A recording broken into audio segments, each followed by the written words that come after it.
Poslední část má pravděpodobně největší hloubku. Život někdy skutečně jde špatným směrem, není dokonalý. Nečekejte, že všechno bude pořád jen nádherné a báječné a podle vašich představ. Mnohokrát se něco pokazí, někdo blízký vám umře a bude to smutné. Mnohokrát proděláte na akcích a budete smutní. Mnohokrát vás vyženou z kláštera, kde jste vyrůstal, a to bude smutné. Jako mě kvůli vysvěcení jeptišek. Častokrát zmeškáte letadlo a bude to zlé. Ale to je život. Život zkrátka nemůže být dokonalý. Musíme přijmout i depresivní okamžiky a chvíle zklamání.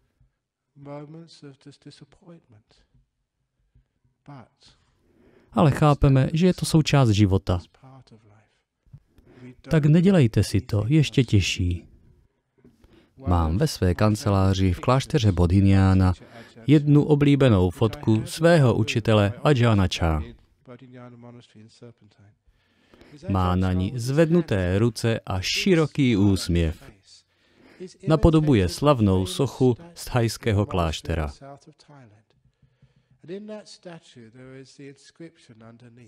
Sochu mnicha v blažené extázi, pod nímž je nápis: Jaká to radost konečně pochopit, že na světě není žádné štěstí. O, jak je to hluboké. A taky jak užitečné. Jaká to radost konečně pochopit, že nebudete vždycky šťastní, protože někdy budete nešťastní. Jaká to radost konečně pochopit, že je úplně normální, že vás občas něco naštve. Jaká to radost pochopit, že je v pořádku si někdy pobrečet. Jaká to radost konečně pochopit, že můžete být sami sebou. Jaká to úleva. Být někým jiným je tak těžké. Je tak těžké žít podle představ společnosti, kým máte být, co máte dělat, co máte říkat. Nesmět plakat, nesmět se smát, nesmět žít. Ta socha v podstatě říká, jaká to radost pochopit, že můžete brečet, můžete být šťastní, můžete se smát, můžete klopítnout, udělat ze sebe hlupáka. Jaká to radost pochopit, že na světě neexistuje dokonalé a trvalé štěstí. A to je radost. To je pravé štěstí. Jakmile to pochopíte, naleznete tu nejúžasnější cestu ven z deprese. Protože se přestanete snažit být někým jiným, než jste. To znamená, že budete v míru sami se sebou. Necháte věci přirozeně plynout. Klidně se posadíte a nebudete se snažit meditovat ani se někam dostat. Prostě jen tak budete. Umění meditace není snažit se někam dostat nebo být někým jiným. Ani velkolepá představa o spirituálních zážitcích, jak k vám přichází Buddha ve zlatavé záři a vylíčí vám vesmírné poselství a všechno bude dokonalé a vy budete od té doby až na věky osvícení. Veškeré tyto fantazie nemají s meditací nic společného. Nemeditujeme proto, abychom něco získali nebo něčeho dosáhli. Meditujeme proto, abychom se uvolnili a nechali vše jít. Hlavně všechny touhy a přání být někde jinde. Často říkám, že kořenem všeho utrpení je být tady, ale chtít být někde jinde.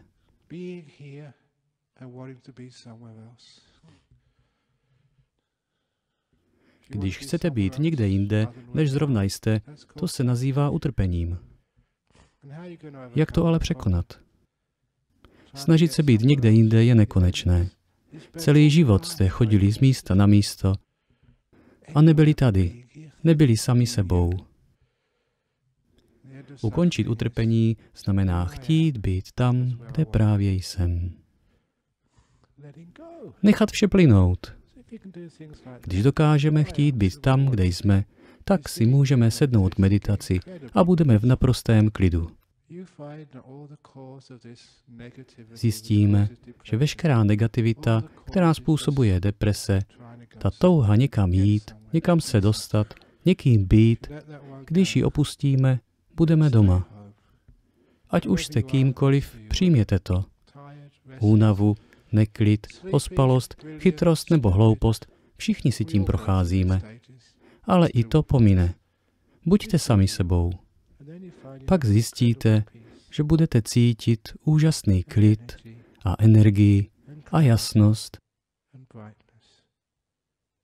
A objevíte, že možná nejzákladnější příčinou deprese je to, že vaše mysl, že vaše srdce nemá dostatek energie. Protože se honíte za věcmi, z místa na místo a nikdy nejste spokojeni tam, kde právě jste.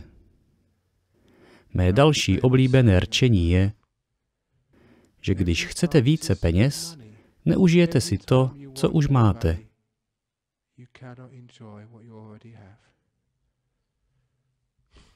Ale vypustíme z toho peníze. Vždycky, když chceme něco dalšího, neužijeme si to, co už máme. Protože ta touha nás odvede pryč. Nedá nám možnost vychutnat si tuto chvíli. Nutí nás do práce, úsilí, do utrpení a myslíme si, že až něčeho dosáhneme, budeme šťastní. Ale všechna vaše přání a touhy vás nakonec vždycky zradí. Slíbí vám štěstí, ale hned, jak jich dosáhnete, budete chtít něco dalšího. Tohle já nazývám zradou. Touha vás zradí. Něco vám slíbí, ale nikdy to nedá, takže budete chtít něco dalšího. Budete pořád v pohybu. Jakmile to pochopíte, zjistíte, že chcete být tam, kde právě jste. Pokud něco chci, nemohu si užít to, co už mám. Tak buďte rádi za to, co už máte. Užijte si, prosím, svého partnera, užijte si svůj malý chrám, užijte si tuto přednášku. Užijte si, prosím, sebe i počasí venku. Pokud chcete něco jiného, budete trpět. V meditační praxi se učíme, jak nechat vše být. Jakmile to umíme v meditaci, můžeme najednou mít tolik klidu a štěstí, kolik chceme. A můžeme to zkusit i v životě. Je to snadné. Tady se to naučíte a tam to praktikujete. Tady jste jako v tělocvičně, kde se učíte zvedat činky a běhat na páse, abyste byli zdraví, ale zde se učíte nechat věci plynout. Nechat je být. Nebojovat. Pak zjistíte, že máte veškeré štěstí a klid, jaký jste si kdy přáli. Zjistíte, že energie pro vaši mysl pramení z ticha. Čím více toho děláte, čím více se snažíte, tím více je váš mozek vyčerpaný. Ajahn Chah řekl jednu věc, kterou jsem pochopil teprve až v meditaci. Pokud chcete mít silné tělo, cvičte. Pokud chcete silnou mysl, držte ji v klidu a tichu. Přestaňte konat. Když to uděláte, mysl se naplní energií a únava zmizí. Budete mít tolik energie, že deprese nebude mít šanci. Pochopíte, že jasnost, bystrost, energie a štěstí vždycky pramení z energie. A uvědomíte si, že hlavní příčinou deprese je to, že mozek pracoval příliš a nezbyla mu žádná energie.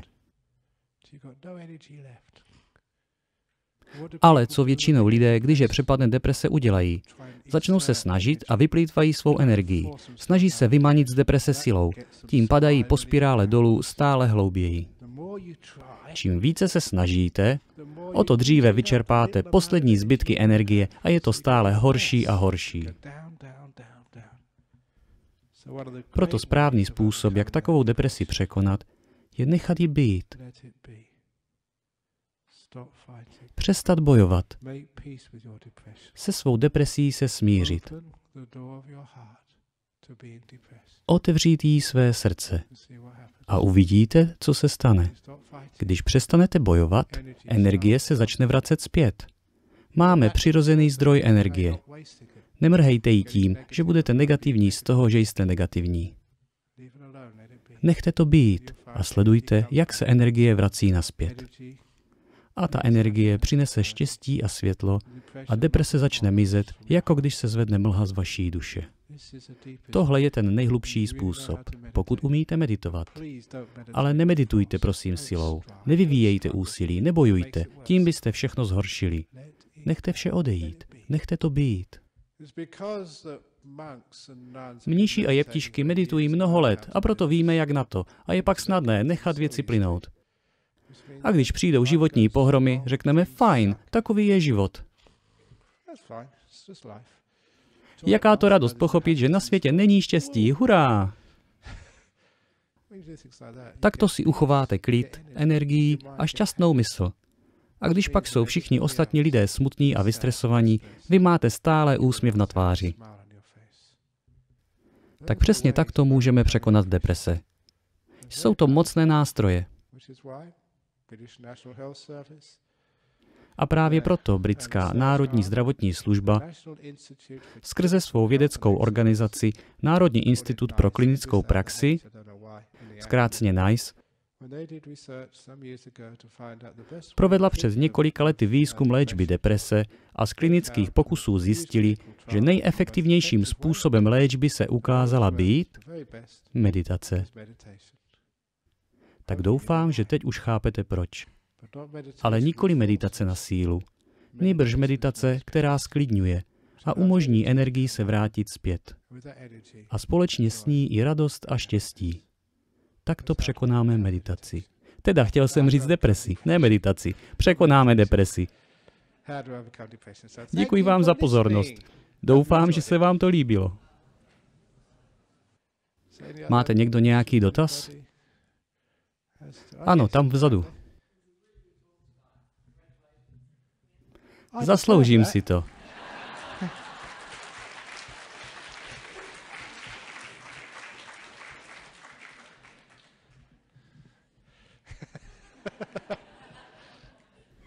A je moc milé, co říkáte.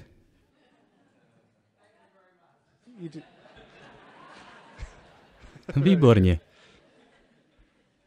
Vidíte, jak vám to udělá radost?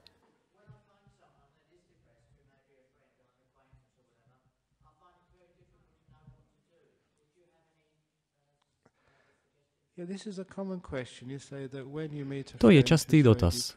Co máte dělat, když je váš kamarád v depresi? Když jste v takové situaci, tak za prvé, prosím, nemějte žádný plán. Nemějte nějaký manuál, co dělat. Protože všechny tyto znalosti, jak já to nazývám, tyto návody, jak se zachovat, vám vlastně brání v tom být vnímavý. Takže nejlepší, co můžete v takové situaci udělat, a já to tak dělám roky, když k vám přijde někdo ve velmi těžké situaci, já se úplně od všeho oprostím, mám svou mysl zcela prázdnou a nevzpomínám na to, co v minulosti zabralo, nebo co bych měl dělat. Všechno to opustím, jsem v přítomném okamžiku a mám laskavost a soucit a důvěřuji své laskavosti a přítomnosti. Takto jsem velmi vnímavý. Pak cítím, že někdy není vhodné depresivnímu člověku něco říkat, ale spíše ho vzít kolem ramen, jindy zase by vás za to mohl praštit. Cítím to. A tato vnímavost a laskavost funguje nejlépe. A uvidíte, co se stane. Objeví se nějaký nápad nebo slova a často nevíte odkud. Pokud jste sticha, pokud jste laskaví a neskoušíte opakovat staré postupy nebo nějaké manuály, pak to většinou funguje.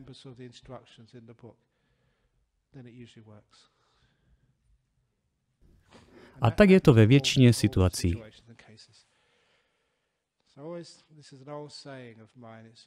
Jak často říkám, nikdy nedovolte, aby vědomosti bránily pravdě v cestě. Protože vědomosti jsou to, co se většinou dělá, co je v knihách, co vás učili. Ale pravda je to, před čím zrovna stojíte. A v tom je obrovský rozdíl. Takže buďte prostě v přítomném okamžiku, buďte s tím člověkem a budete cítit, co je potřeba udělat. Nevím odkud, ale prostě to přijde. Prosím, váš dotaz?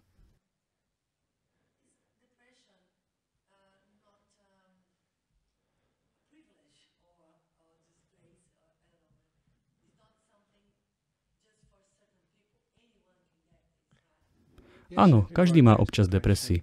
Buď malou nebo velkou, je to součást života.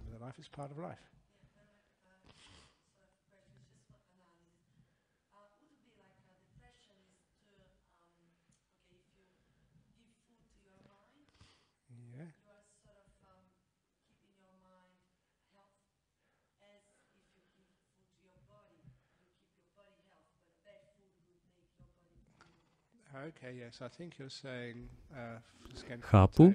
Chcete říct, že deprese je něco jako mentální hladovění, mentální choroba. A myslím, že máte pravdu. Dále říkáte, že pokud dáte tělu zdravou stravu a dost pohybu, bude zdravé a nebude nemocné. Ale i když máte zdravou stravu a pohyb, občas se nachladíte nebo onemocníte. To je přirozená povaha těla. Stejně je to s myslí. I když jí dáte dobrou výživu a cvičení, a meditace je jedním z nejlepších způsobů, přesto někdy můžete být v depresi. A to je to, co myslím, když říkám, jaká to radost pochopit, že na světě není štěstí, dokonalé štěstí. Tak se s tím smiřte. Ale když se naučíte a budete praktikovat tyto buddhistické metody, uvidíte, že depresi téměř nezažijete. A pokud ano, bude jen mírná a budete přesně vědět, co máte dělat. Necháte jí být. Užijte si svou depresi.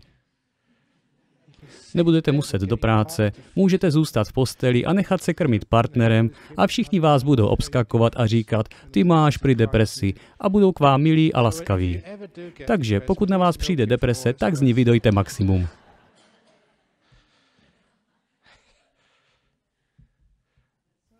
Ano?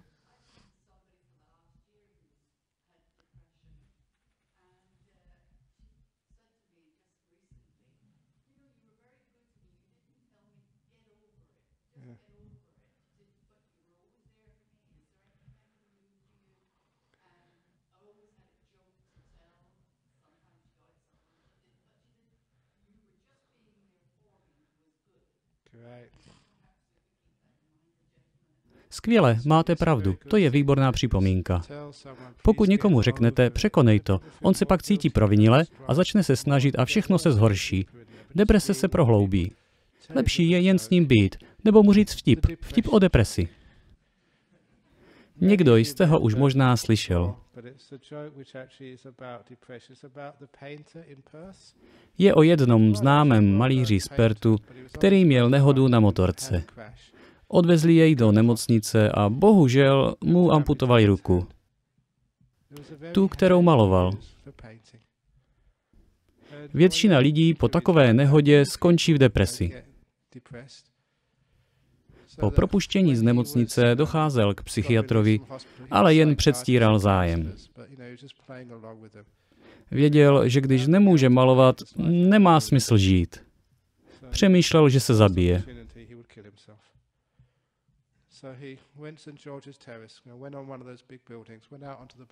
V ulici St. George's Terrace vylezl na mrakodrap a na jedné z říms se chystal skočit dolů, když najednou dole vidí člověka bez obou rukou, jak tancuje na ulici. Tancoval pro radost.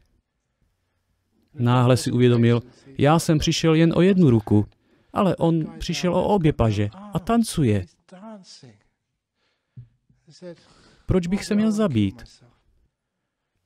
Slezl z římsy a běžel k výtahu, jel rychle dolů a toho muže se mu podařilo doběhnout. Objal jej a poděkoval. Řekl mu, mnohokrát vám děkuji. Málem jsem skočil dolů a zabil se, protože jsem přišel o ruku. Vy nemáte obě paže a jste tak šťastný. Viděl jsem vás, jak s radostí tancujete. Prozraďte mi své tajemství. A ten pán odpověděl, pane, já jsem netancoval pro radost. Chtěl jsem se jen poškrábat na zadku.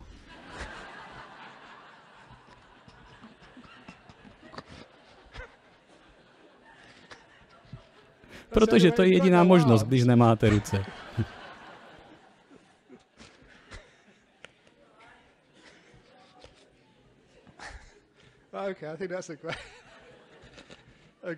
Dobře, myslím, že je ideální čas skončit přednášku o depresi, když můžete jít s úsměvem domů.